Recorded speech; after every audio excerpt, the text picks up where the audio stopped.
Hello, jovens! Vamos fazer os comentários, então, do Enem 98. A gente vai corrigir todas as provas do Enem para ir treinando e fazendo a revisão, então, de todo o conteúdo da biologia que já apareceu nessas provas pra gente, tá bom? A primeira questão é uma questão que fala sobre o ciclo da água e aí traz algumas considerações. Das considerações, apenas a primeira está errada, porque ela fala que a evaporação é maior nos continentes, uma vez que o aquecimento ali é maior do que nos oceanos. Na verdade, a evaporação dos oceanos é maior do que a evaporação que a gente tem nos continentes. Mas nos continentes, a gente tem a participação e a transpiração dos vegetais, que é o que a gente chama de evapotranspiração, tá? Então, somente a evaporação, ela não é maior nos continentes, pois é mais quente ali do que nos oceanos, como a afirmativa traz pra gente. As demais estão corretas e a afirmativa certa é a letra D. A segunda questão fala sobre o uso de anabolizantes. Já apareceu em algumas outras situações de Enem também pra gente essa temática.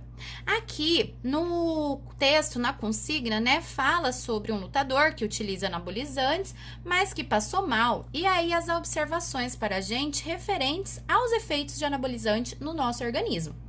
A primeira está errada porque fala assim que o maior perigo da automedicação é o seu fator anabolizante, que leva à impotência sexual.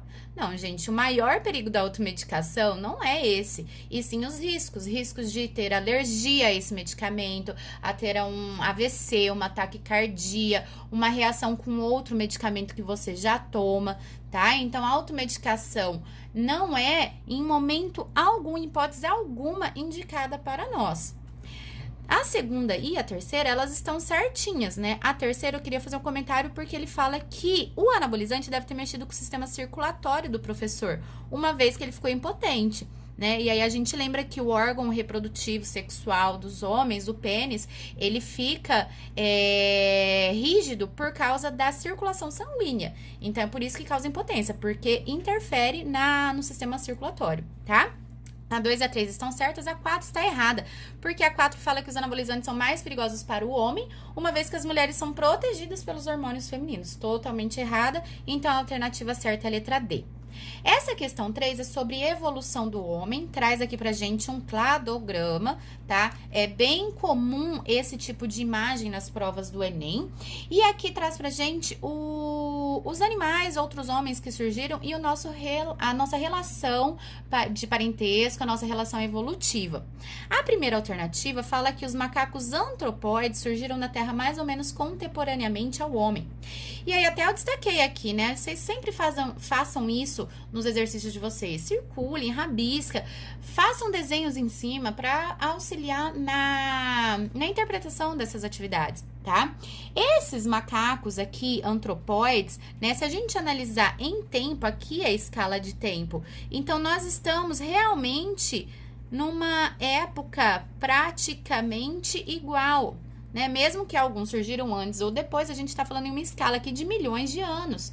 Então, se ele falasse, por exemplo, aqui do Dryopithecus, o Dryopithecus surgiu realmente em outra escala de tempo, o Ramapithecus em outra escala de tempo, o Australopithecus outra escala de tempo. Agora, todos esses animais que ele deu pra gente estão na mesma escala de tempo, tá? A questão 2 fala que alguns homens primitivos hoje extintos descendem dos macacos antropóides. Gente, não tem aqui, ó, um ancestral aqui de um macaco antropóide dando origem ao homem. Nós temos ancestrais em comuns com esses macacos antropóides, dos quais houveram, então, ramificações dando origem aos homens. Tá? Sempre quando a gente olhar os nós de uma árvore filogenética, os nós indicam pra gente ancestrais em comum. Então, essa questão também tá errada e logo a 3 tá certa, pois fala que na história evolutiva os homens e os macacos tiveram ancestrais em comum. A 4 tá errada porque fala que não existe relação de parentesco entre homens e macacos antropóides. Lógico que existe, né? Nós temos toda uma descendência aqui demonstrada por essa árvore e que nós conhecemos ao longo do estudo da biologia, tá? Já na questão 4, né, nem precisa ficar olhando na imagem, que a questão tá bem direta. Ela pergunta, o nosso parente mais próximo, né, com base naquela árvore filogenética e com base nos conhecimentos que a gente tem, porque já foram feitas análises de DNA e marcadores proteicos, e a gente sabe que a maior similaridade entre nós e os macacos antropóides está no grupo dos chimpanzés, tá? Se vocês quiserem verificar, é só voltar na imagem e conferir. Já na questão 5, a gente tem aqui uma relação entre qualidade do ar e concentração de monóxido de carbono. É só a interpretação das tabelas, tá? Então, ele traz pra gente aqui que a cidade de São Paulo, ela tá com um péssimo nível de qualidade de ar.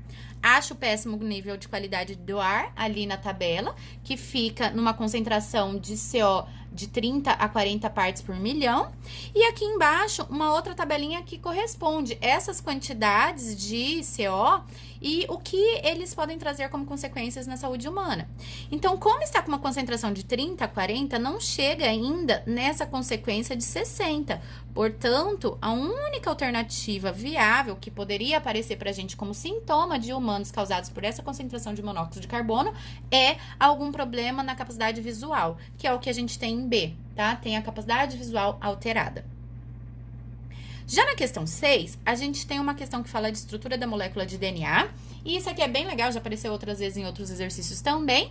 O exercício traz pra gente que em uma molécula de DNA tem 40% de adenina. E aí, se a adenina ela se pareia com timina, tem 40% de A, 40% de T, 10% de C e 10% de G, totalizando 100% das bases nitrogenadas do DNA. Isso por causa da regrinha de pareamento, tá? Sempre a adenina se liga com a timina, com 2 pontos de hidrogênio, e a citosina se liga à guanina com 3 pontos de hidrogênio.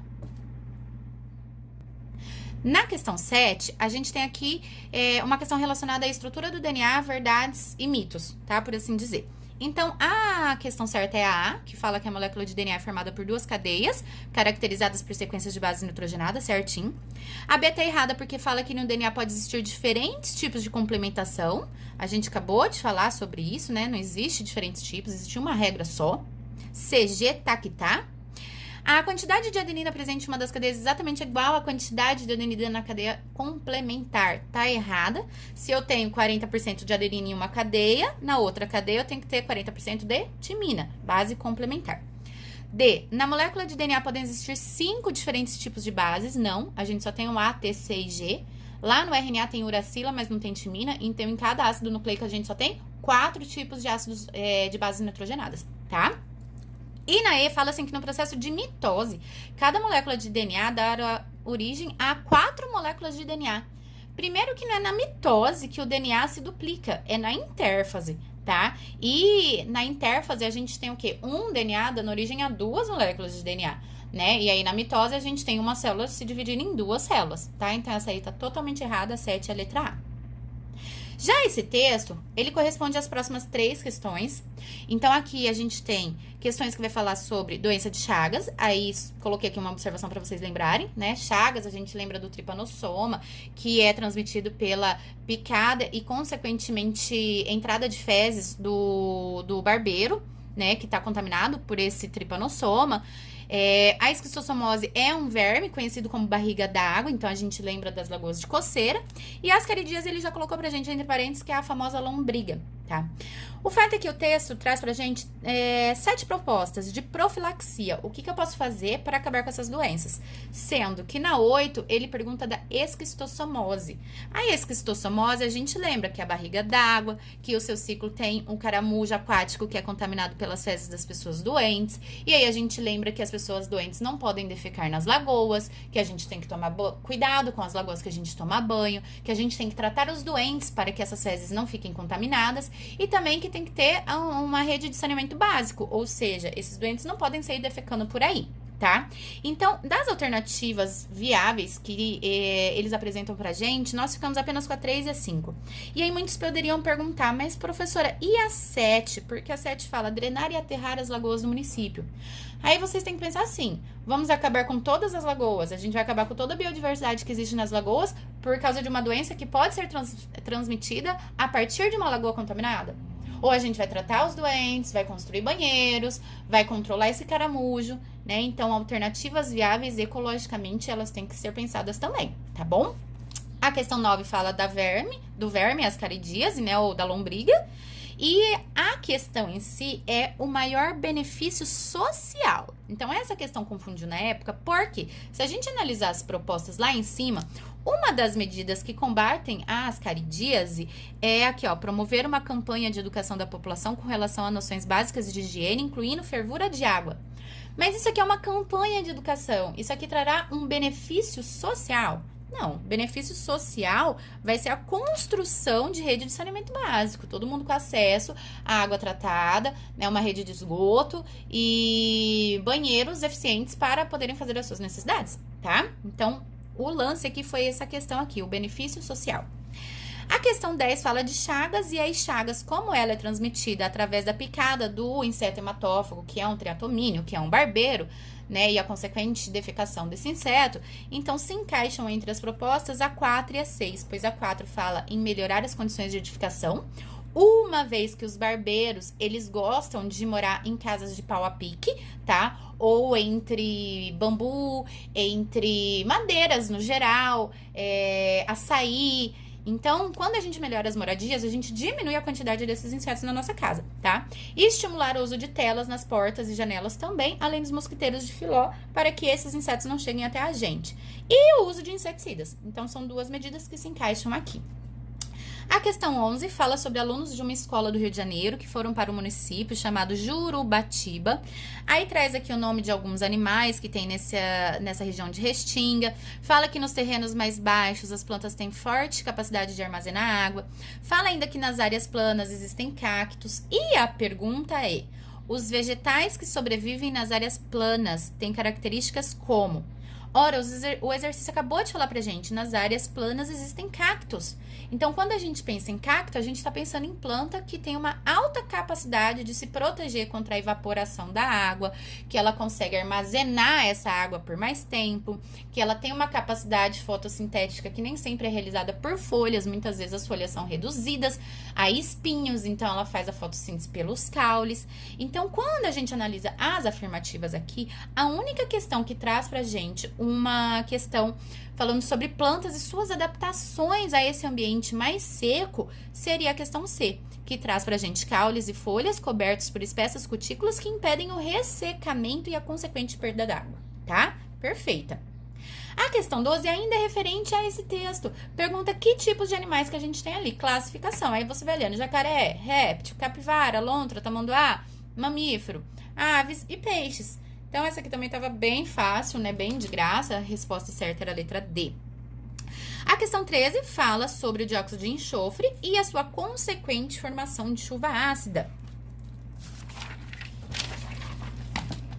E pergunta assim: destes monumentos, quais podem ser afetados pela chuva ácida? Gente, os três, a gente sempre dá esses exemplos, tá? A reação, então, de oxidação a partir desses ácidos produzidos na chuva ácida, e a gente tem como fato que monumentos de mármores, monumentos de pedra-sabão, assim como esquadrias de ferro, elas são deterioradas, corroídas pela chuva ácida. Então, as três estão certas.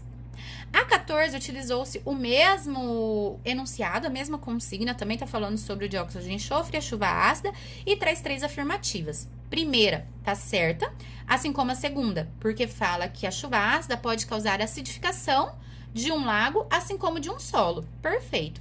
Por que a 3 está errada? Porque fala assim, que as chuvas ácidas causam dano se apresentarem valor de pH maior que da água destilada.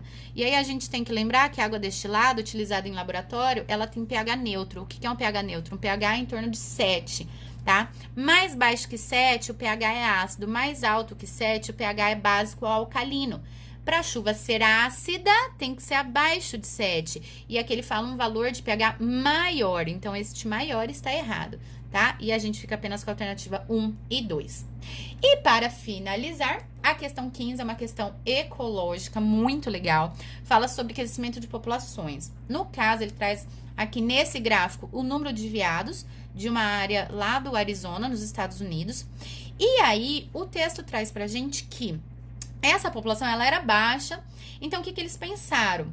Vamos diminuir os predadores de veados, porque se a gente diminuir a predação, a gente vai aumentar a população de veados, né? Então, eles liberaram a caça nesse ponto aqui, nessa época, tá? Nesse ano aqui. Aí, o que aconteceu? Em um primeiro momento, essa população de veados, ela cresceu. Só que, gente, tenho muito veado, muito. Eu tenho excesso de população. Excesso de população há uma queda de recursos, isso é fato. Então, eu pensei em gerar um equilíbrio, mas na verdade eu desequilibrei essa cadeia. Se não tivesse tido essa caça aqui aos predadores, essa população, ela teria se mantido estável, como ela vinha se mantendo estável ao longo dos anos. Tá? O fato é que, uma vez que eu tive excesso de veados, eu tive uma queda de recursos. E no final das contas, eu tive uma queda muito acentuada da população de veados, reduzindo-se aqui a menos de 10 mil indivíduos. Então, para explicar esse fenômeno, houveram algumas observações, das quais a gente destaca que estão certas a afirmativa 3 e 4. Por quê?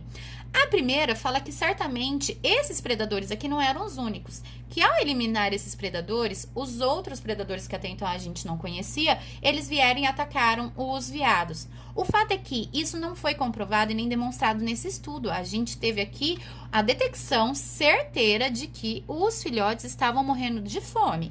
Tá? Então, a primeira tá errada. E a segunda fala que a falta de alimentos representou para os veados um mal menor que a predação. Não. Enquanto tinha predação, tinha pouca população para competir por alimentos. A partir do momento que aumenta a população, aumenta a competição e diminui os meus recursos. Então, aqui seria maior preocupação do que a predação em si. E assim a gente fica com a questão E, tá? Em breve tem a próxima correção do Enem 99, então fiquem ligados aí, acompanhando o canal e acompanhando as notícias. Um beijo!